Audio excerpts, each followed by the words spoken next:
সুপ্রিয় দর্শক বৃন্দ, আসসালামু আলাইকুম ওয়া রাহমাতুল্লাহ। ঈদ মোবারক আপনাদেরকে জানাচ্ছিলাম চ্যানেল চকরিয়ার সৌজন্যে মহেশখালী উপজেলার শাপলাফড়ি ইউনিয়নের ঐতিহাসিক প্রতিষ্ঠান শাপলাফড়ি ইসলামী আলিম মাদ্রাসার আজকে ঈদ পুনর্মিলনী অনুষ্ঠান অনুষ্ঠিত হতে যাচ্ছে।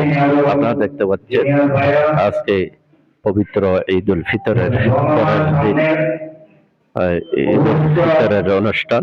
এখানের প্রাক্তন ছাত্র পরিষদ যেটা আছে শাপলাফড়ি ইসলামী আলিম মাদ্রাসার, তারা এখানে আজকে ঈদ পুনর্মিলনী অনুষ্ঠানে একত্রিত হয়েছে। আপনারা দেখতে পাচ্ছেন সরাসরি মহেশখালী শাপলাফড়ি ইসলামী আলিম মাদ্রাসা থেকে এখানে আপনারা দেখতে পাচ্ছেন।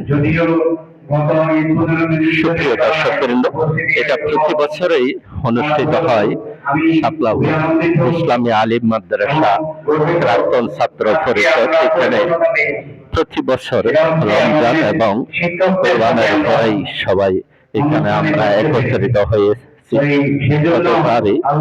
এই বছর প্রতি বছর সবাই একত্রিত হচ্ছে।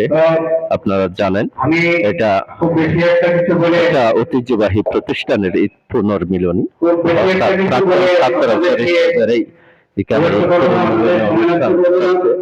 আপনারা জানেন এটা আপনারা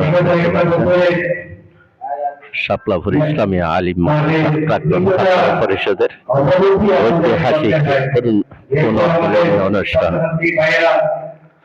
আমরা প্রতি বছর এখানে ঈদ উল আজহার পরে এবং ঈদ উল ফিতরের পরে আমরা প্রাক্তন ছাত্র পরিষদ একত্রিত হই। এখানে এই প্রতিষ্ঠানের প্রাক্তন ছাত্র দেশের বিভিন্ন জায়গায় কর্মরত আছে, বিভিন্ন সরকারি বেসরকারি প্রতিষ্ঠানে কর্মরত আছে। আপনারা দেখতে পাচ্ছেন এই শাপলাফড়ি ইসলামী আলিম মাদ্রাসা প্রাক্তন ছাত্র পরিষদ। ধন্যবাদ যেখান থেকে দেখছেন সবাইকে। আবারও ঈদ মোবারক জানাচ্ছি। আল্লাহ হাফেজ। ধন্যবাদ।